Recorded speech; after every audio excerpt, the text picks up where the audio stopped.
Good evening.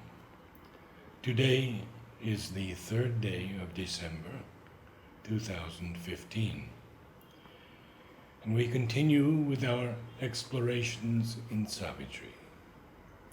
Book 2, Canto 2, The Kingdom of Subtle Matter. As always, I begin with some words of Sri Aurobindo on Savitri.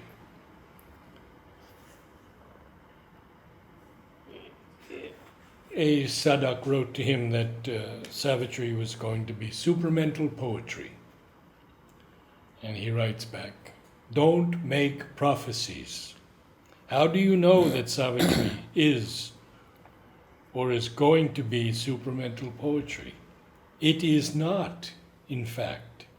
It is only an attempt to render into poetry a symbol of things occult and spiritual." That was in 1933. In 1934, he writes, "What you write about your inspiration is very interesting. There is no invariable how, except that I receive from above my head and receive changes and corrections from above without any initiation by myself or labor of the brain. Even if I change 100 times, the mind does not work at that. It only receives. Formerly, it used not to be so. The mind was always laboring at the stuff of an unshaped formation.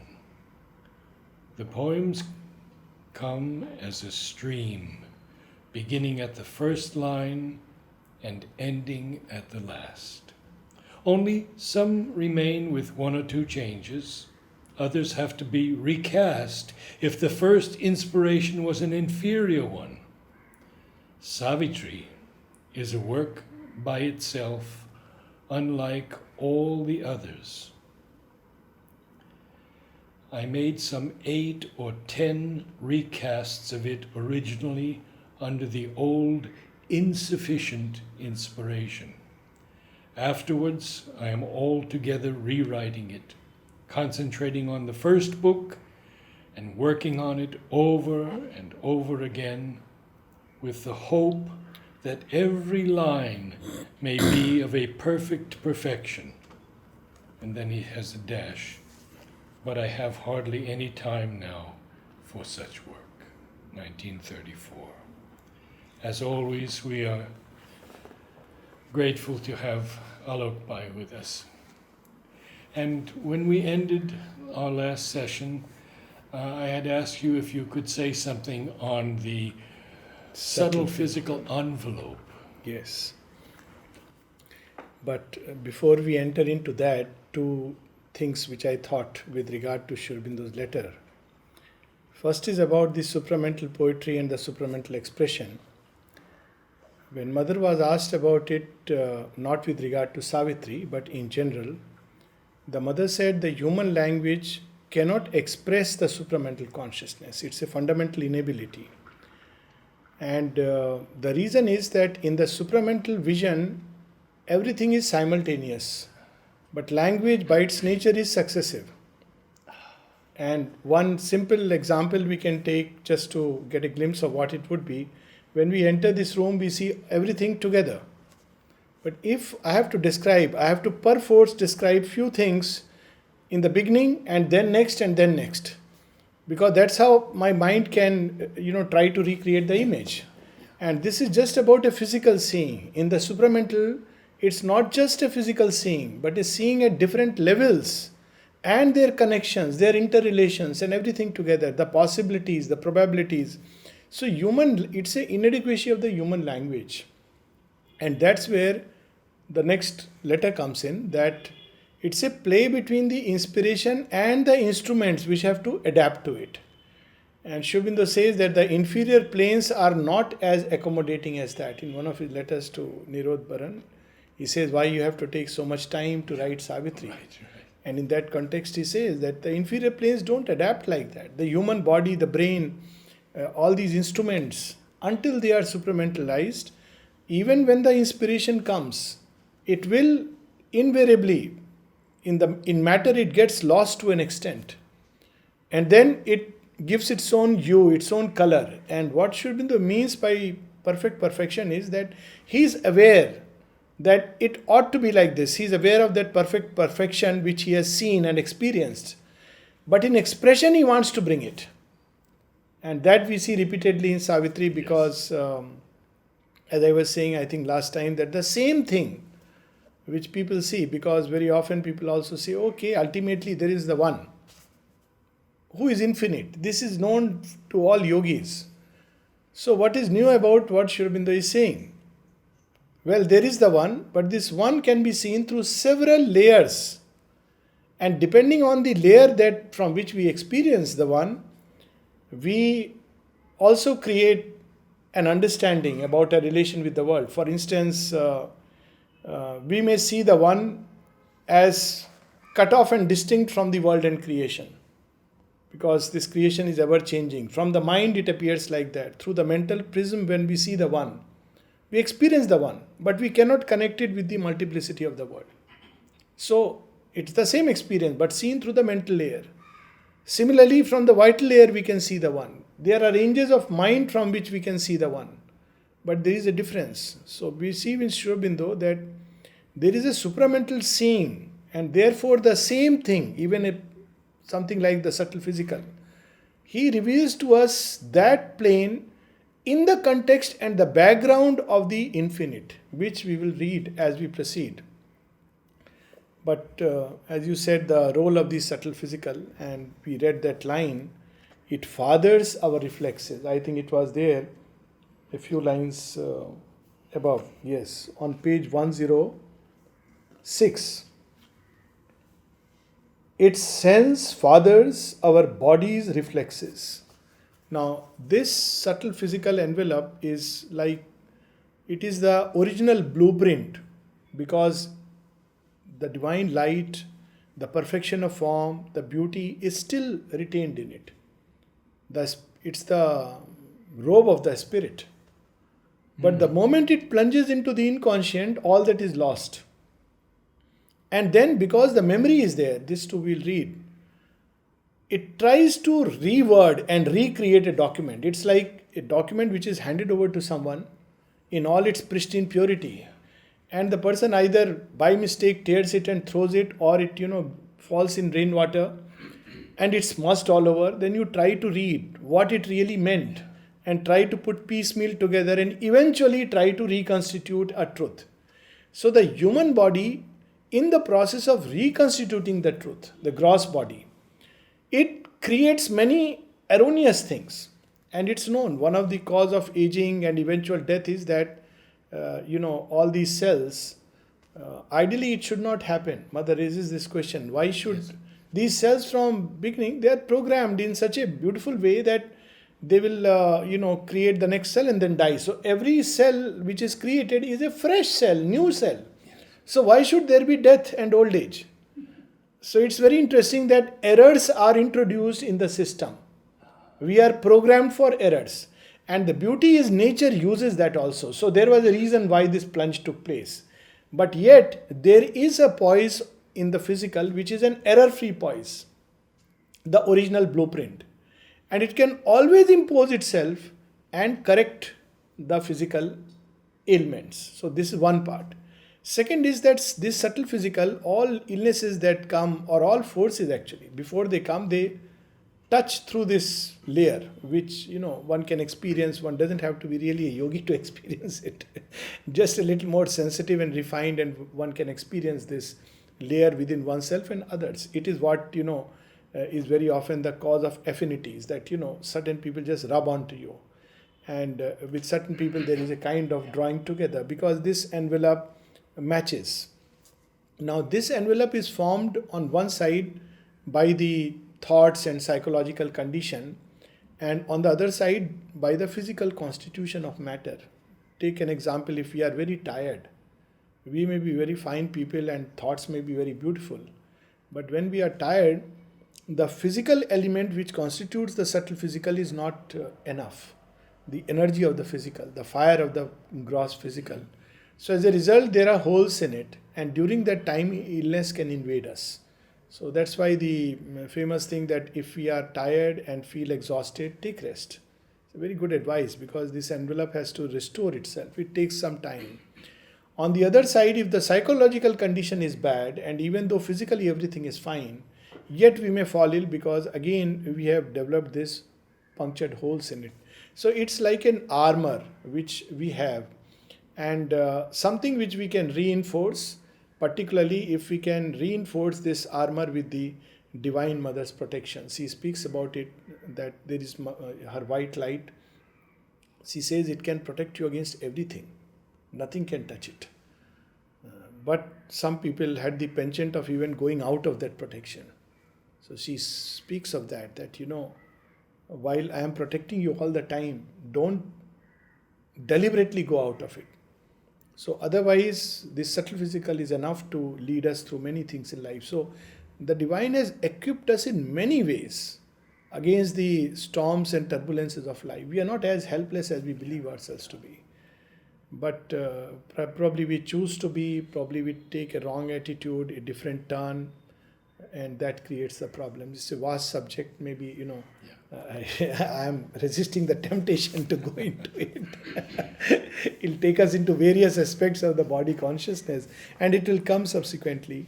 But these next pages are so beautiful. And this is the beauty, that Sri Aurobindo, when he is speaking of subtle physical, he opens the door to the infinite. Yes. There is somewhere in the agenda, one of the note of the mother, we have windows opening to the infinite.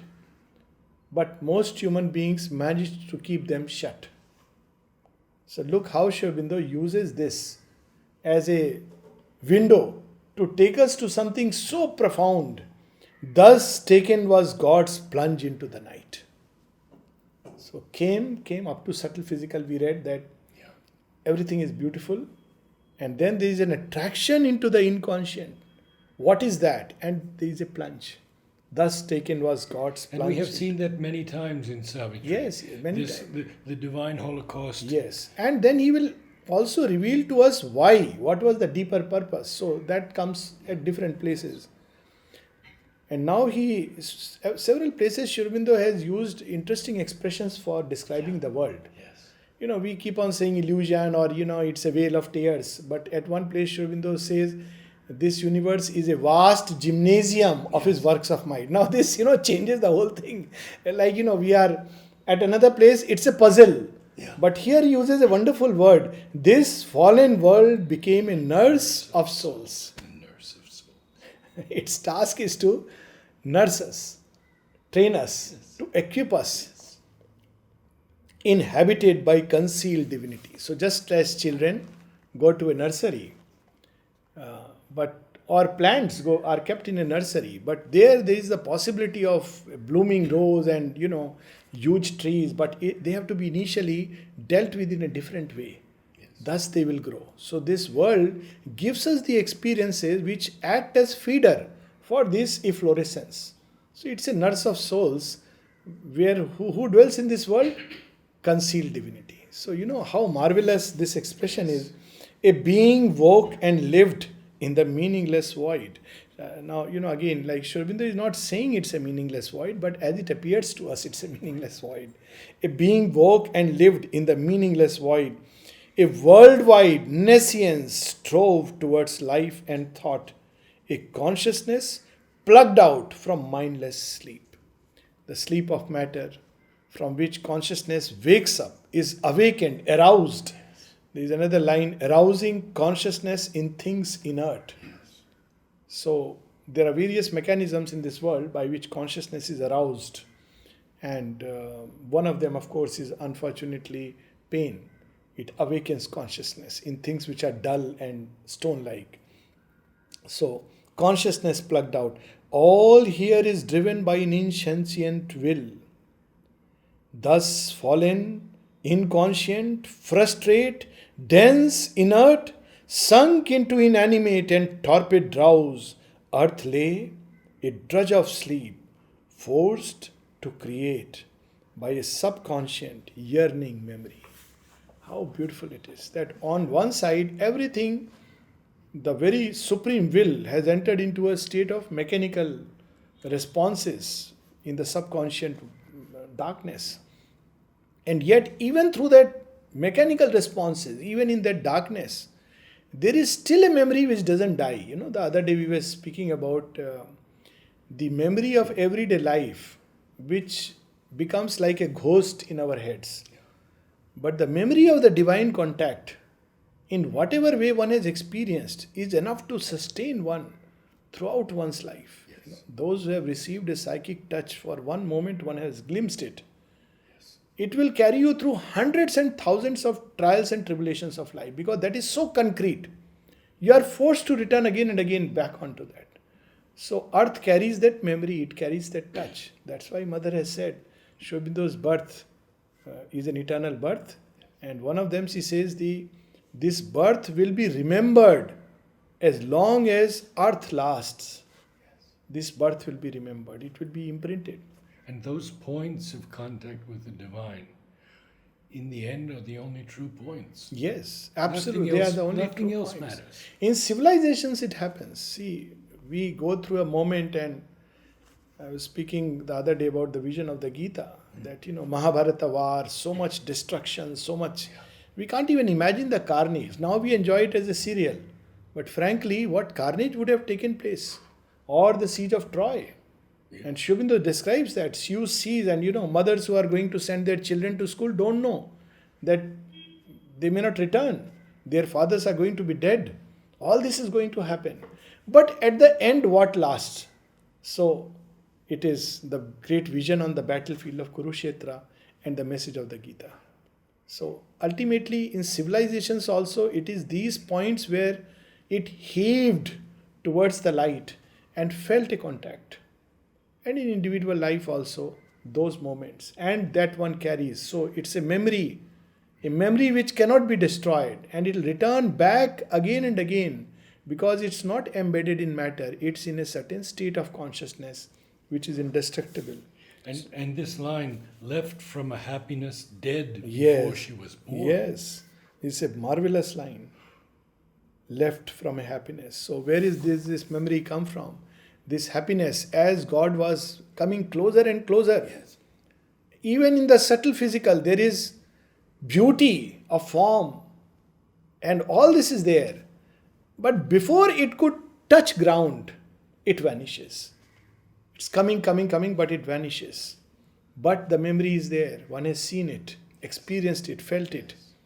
And that lingers. It leaves its trace.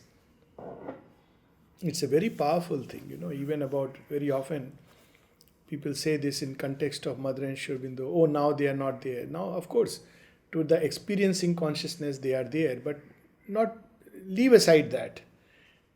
The fact that the divine touches the earth, it stirs certain things in motion, and whether we like it or not, we will eventually awaken and reach that point which is intended.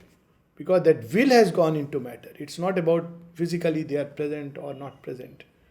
That can be left to each one's inner experience. But that will which has gone into matter, that is bound to bounce back and eventually bring its results. Now, who will become open and recipient to that will is a different matter. And then Sri Aurobindo gives such beautiful example. An alien wonder on her senseless breast. This mire must harbor the orchid and the rose. Here is an example. Those who doubt transformation, here is an example. If orchid and rose and lotus can bloom in the mud and mire, human beings are not that bad. Surely the supramental is very much in the offing. What a marvelous, people say Sri Aurobindo is very philosophical. Look at the practicality of it. That this mud must harbor, this mire must harbor the orchid and the rose. So obviously there is some beauty hidden. We don't know it. And that beauty springs forth, takes form. From her blind, unwilling substance must emerge a beauty that belongs to happier spheres. there is this beautiful story in the Indian context of one of the avatars, nursing avatar. So the story is that, he asked his son, you say God is everywhere? Yes, he is everywhere. In this pillar? In this pillar? He says, yes, in this pillar. Are you sure? This is blind, inert, brute. Yes, yes, my Hari is there. And he says, okay, let's check it out. And he breaks open the pillar. And out emerges of that pillar the nursing, half the lion man, the avatar of, that period. So essentially, this story points to that same thing, that even in blind, unconscious things, he is present.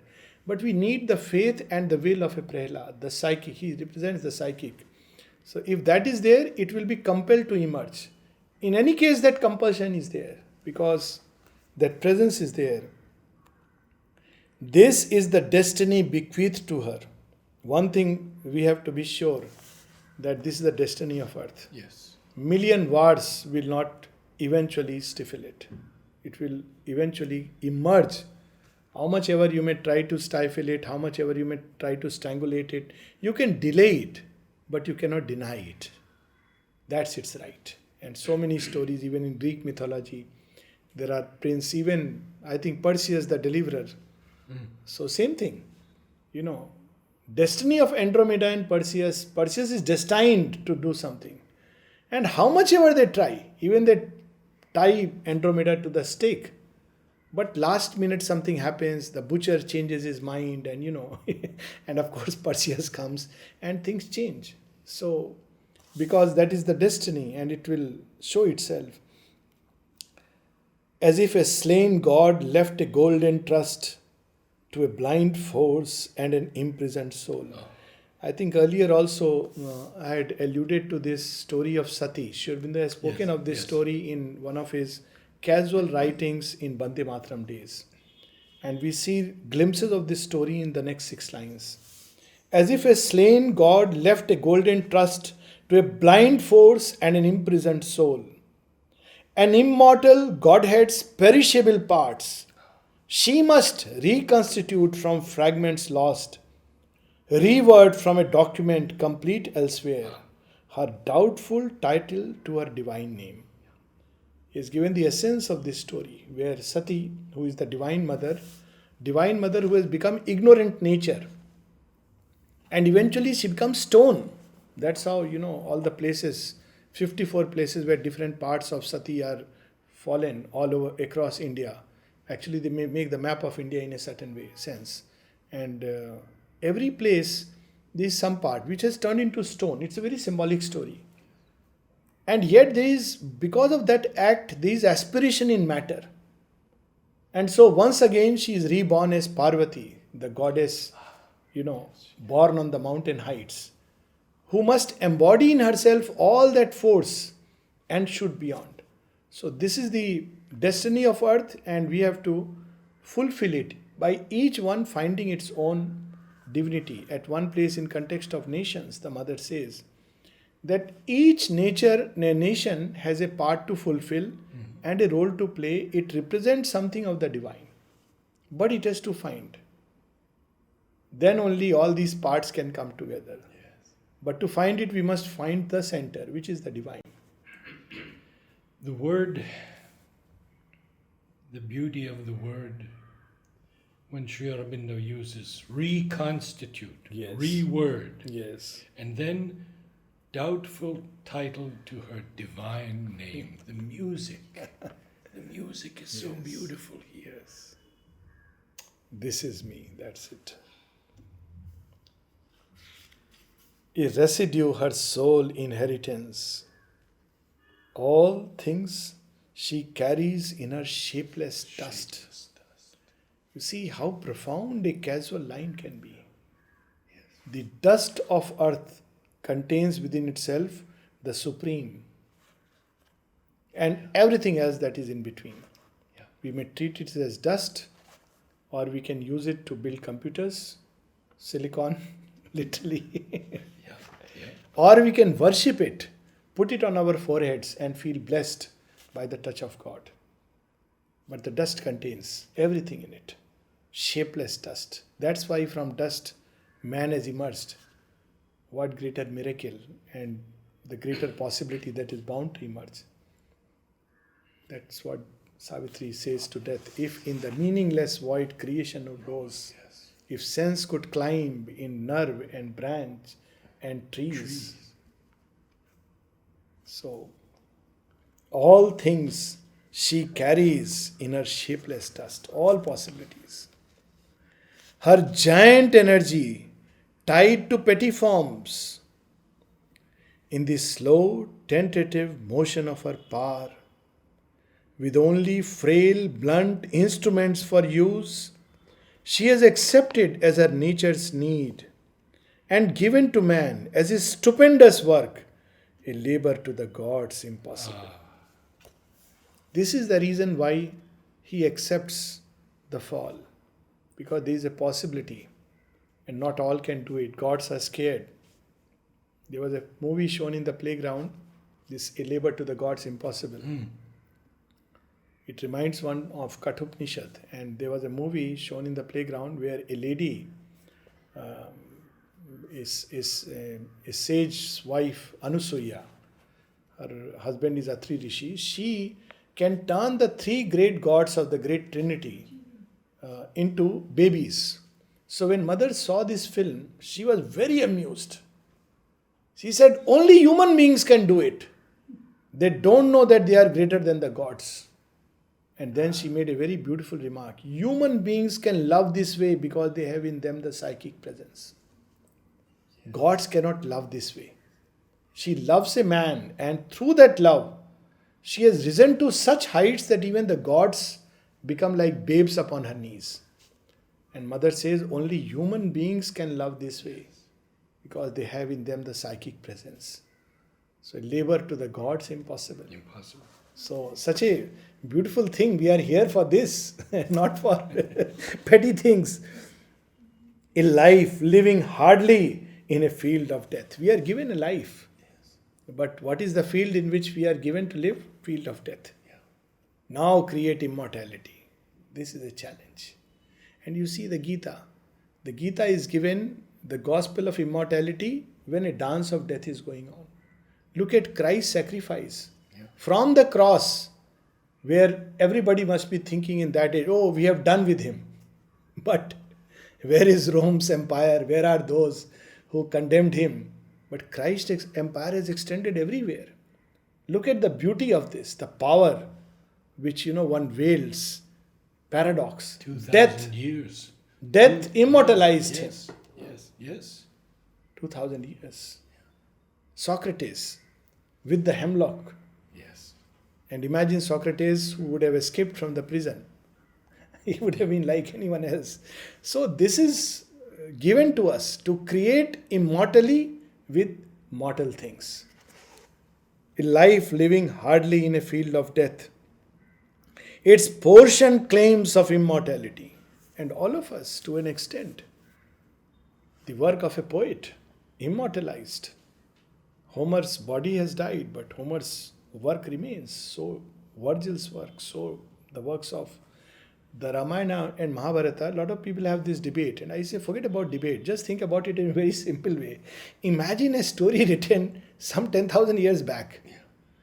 It still holds sway on the minds of people. There has to be something in it which is too powerful and magnetic. Yes. Harry Potter came like a wave and it's already ebbing. It caught the mind of imagination of people, but it's beginning to ebb. But look at this tale that it has carried the thought and mind and deeper sense of generations after generations after generations. And still when you watch it, there is something in it which you feel is your take-home point. So this is called immortality. Creating immortal things out of transient things. Perishable things. The paper, the pen, the ink, the human body, the brain, everything is gone. But this is an immortal creation. So that's what is given to us. A brute, half-conscious body serves as means. A mind that must recover a knowledge lost, held in stone grip by the world's inconscience. And wearing still these countless knots of law, A spirit bound, stand up as nature's king. Knots of law. Knots of law. Now you see, this is where even at one place Sri Aurobindo says that each step there stands a stone-eyed Law. Yes. Yes. Now look at this, that why Sri Aurobindo had to rewrite. We come back to that. Here is the explanation. When the avatar, even the Supreme, assumes a human body, he becomes subject to the laws. He can't just, in fact, that is the difference between an avatar and a traditional Siddha. Siddha goes above the law. He doesn't enter to change the law. He superimposes a higher law and uses it. Nothing changes here, but he uses it temporarily to keep it in shape. That's what a Siddha does, like Brahmanand living for 200, 300 years. So there is a state of consciousness which you can superimpose. But the avatar enters into the law, accepts it. So Perseus goes to the land of Syria. He has to face the possibility of persecution, of death. So then only the law can change. So when the divine assumes the human cloak, even for him, it's not easy that inspiration is coming and okay, my hand will write and my brain will allow. They don't transmit it easily. And Sri Aurobindo has used at one place a word called transmission errors. Yes. So it's not easy because they are not accommodating these parts. And Sri Aurobindo speaks about his own body vis-a-vis mother's body and says, he said that your body is much more prepared than mine. Yeah. So the moment you take it in grim earnest. And eventually that's why the process he used, a drastic process of course, where he sacrificed literally the physical to establish the supermind here. Because the physical was not accommodating. It would come, touch and go, come, touch and go. So for the first time, the supramental descent took place. Now we are nearing 5th December. Yes. It was on the 5th December. That is the descent. And it stayed for 111 hours in matter. And then in 56, it was the manifestation. That's how the mother put it across, which next year, couple of months from here. Yes. And then a new movement starts, that why the human soul can dare it. It's a daring adventure, a real adventure. Mother says that this yoga, people love adventure. Here is an adventure of adventures. I invite you. I invite you. And Sri Aurobindo's invitation. People who want to come to yoga, thinking that life will be easy, everything. What does Sri Aurobindo say? With the wind and the weather beating around me, up to the hill and the moorland I go. Who shall walk with me? Who shall come with me? And towards the end, what powerful lines. Of misadventure, I have made myself a friend. I made it a friend. Misadventures are so many that it's a friend. It comes unasked, walks in. And then he ends with these powerful lines. Stark must he be, and a kinsman to danger, who shares my kingdom and walks by my side. Yes. You see Christ's story, even among his closest ones, they couldn't. When they saw the burden of the cross, it was too much for them. They couldn't go near and try to do something because they couldn't bear it. It's so difficult. So, stark must he be and a kinsman to danger, who shares my kingdom and walks by my side. So, what gives man's spirit the strength? This daring cause. All we attempt in this imperfect world looks forward or looks back beyond time's gloss to its pure idea and firm inviolate type in an absolute creation's flawless skill. Because we are playing in time, but something in us has that touch of the timeless and it remembers. That's why we forget to die. Because he is there, men forget to die. Because he is there, the inconscient does its work. Because he is there, the rose and the lotus bloom despite all the contradictions.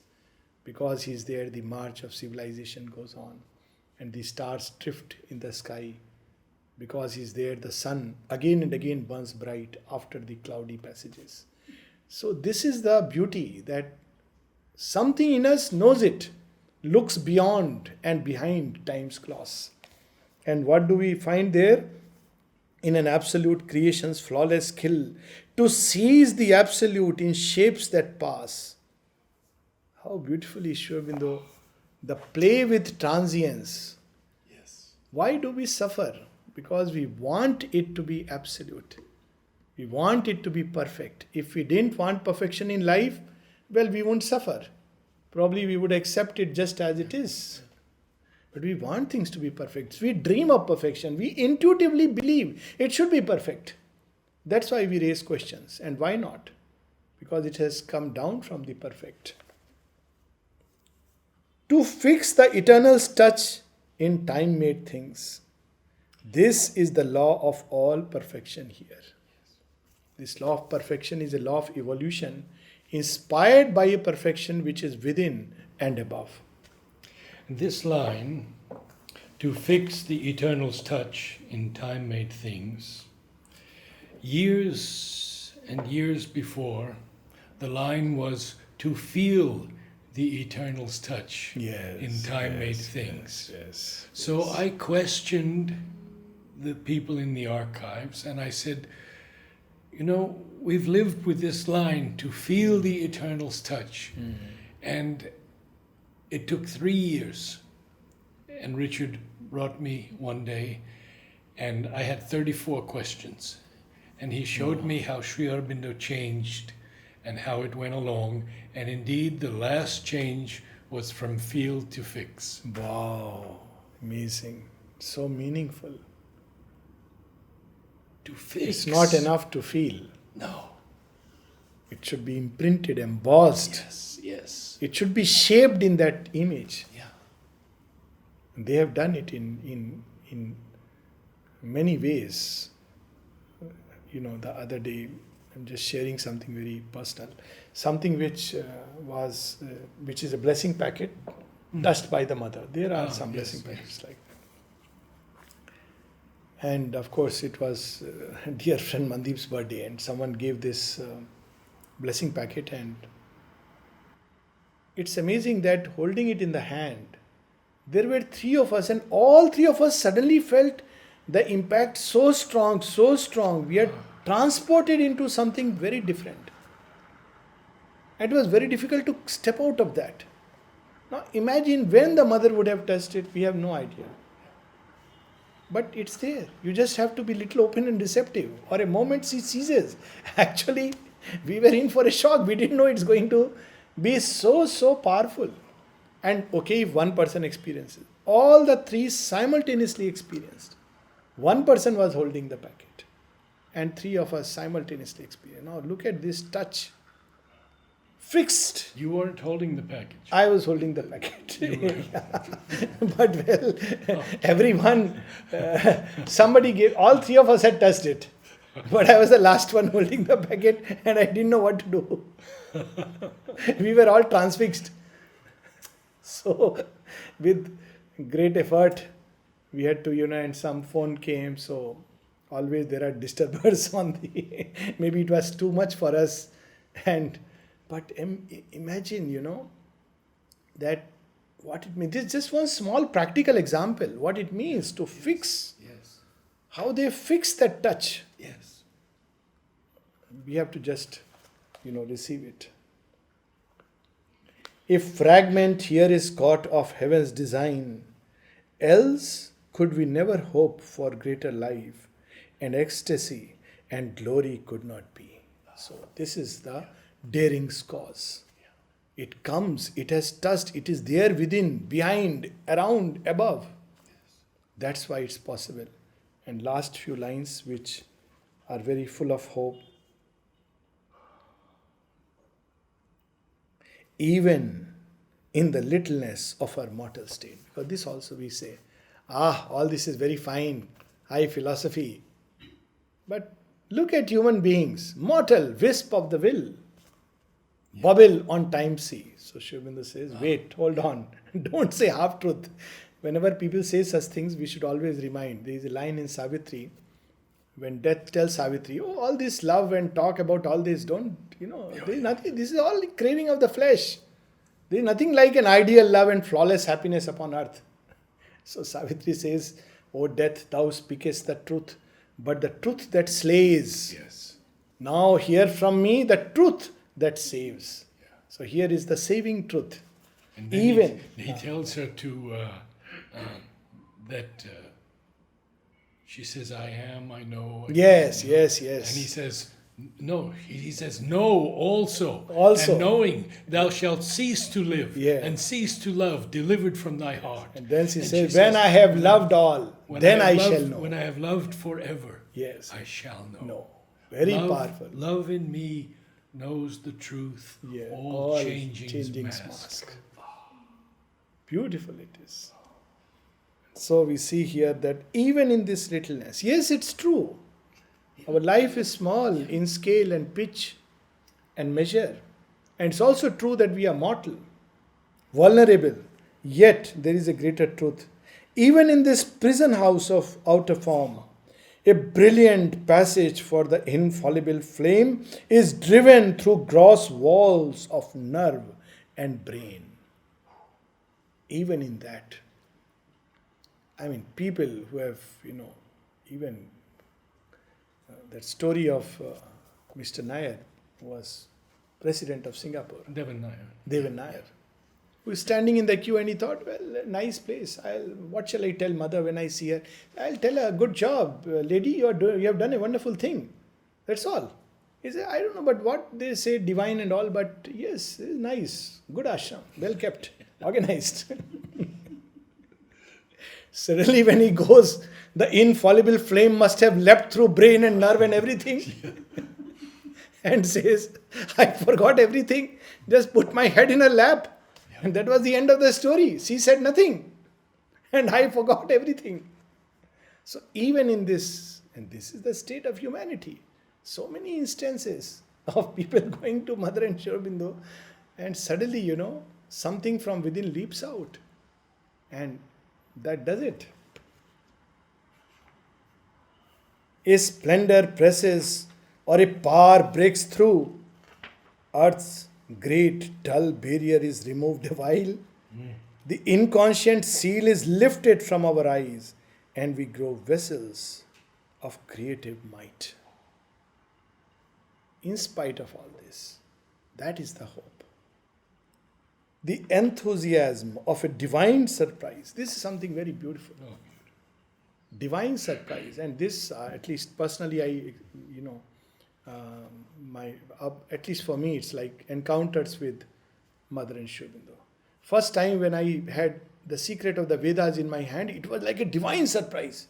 I was feeling uplifted above. I said, my God, wonderful. And of course, the Synthesis of Yoga. Both books I received the same day. Synthesis would become a constant companion. But the secret of the Vedas, I said, my God, this is it. How come I didn't know? What a divine surprise. Then Vision of the Mother, divine surprise. And then coming to Pondicherry, oh my God, this is it. And it was very interesting, just as an aside. Actually, I got down, myself and my wife, we got down at the bus stand, 3:30. We thought we'll come to the ashram. And suddenly an auto rickshaw came and said, Auroville. We didn't know the difference. We said, okay. To top it, he said, Matri Mandir. We said, surely bang on, we are at the right place. Mandir sounded very familiar. And he dropped us sure at Matri Mandir, and we were wondering, where is the Mandir? Till we saw like a priest, a French man, dressed only with a knicker, running, and so you have come to something. He asked us, yes. So we were stranded on the road. He told us this is Matri Mandir, and we are wondering maybe something in construction, but it was a nice feel. Auroville, you have a lovely feel. And we went to guest house and all this, came back. And then people asked us, so how was the ashram? We said, wonderful. We had no clue. And with my stupid brain, which was so much against human forms, because I believed, no, divine is everywhere in everything. You don't have to go to a guru and he is a human being. You can also, all these stupid thoughts, modern age and young man, 22, 23, all these agnostic, leaping suddenly, too much of vision. So people said, oh, very nice. So how was the dining room food now? We thought dining room food means so-and-so food. So we said, yes, very nice. Center guest house we were staying and everything was wonderful. Then, divine had to show me my folly. So I said, and what is the best part? That there is nothing religious about the place. Not even a samadhi of Sri Aurobindo and the mother. The person said, what? Where did you go? I said, the ashram, of course. And it was so nice. They don't even have a samadhi of Sri Aurobindo and the mother. They said, I was not ready, obviously. Then they said, surely you have. Then I discovered it was Auroville. But I didn't feel I missed anything. I said, it was wonderful. Till next time, circumstances made sure that I reached there. And when I saw the samadhi and put my head there, I said, my God, I missed this. And I was feeling very happy. Nothing is worth it. This is it. So this was the enthusiasm of a divine surprise. It was literally a divine surprise for me that, he made me aware of my deep folly, but in such a beautiful way, playfully. Probably if I would have come first, I don't know what would have been the reaction. The enthusiasm of a divine surprise pervades our life. A mystic stir is felt. So often, casual things, suddenly you get, mother's touch, a glimpse, a suggestion, an indication. And you wonder, oh my God, how beautiful. Everywhere she is there, the universal teacher, the universal mother, upholds us and reveals something to us. Last 3 lines. Yeah. A joyful anguish trembles in our limbs. A dream of beauty dances through the heart. A thought from the eternal mind draws near.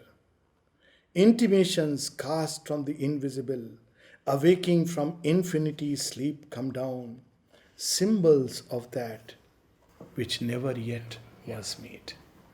Sri Aurobindo capitalizes that. Yes, that. Symbols of that which never yet was was made.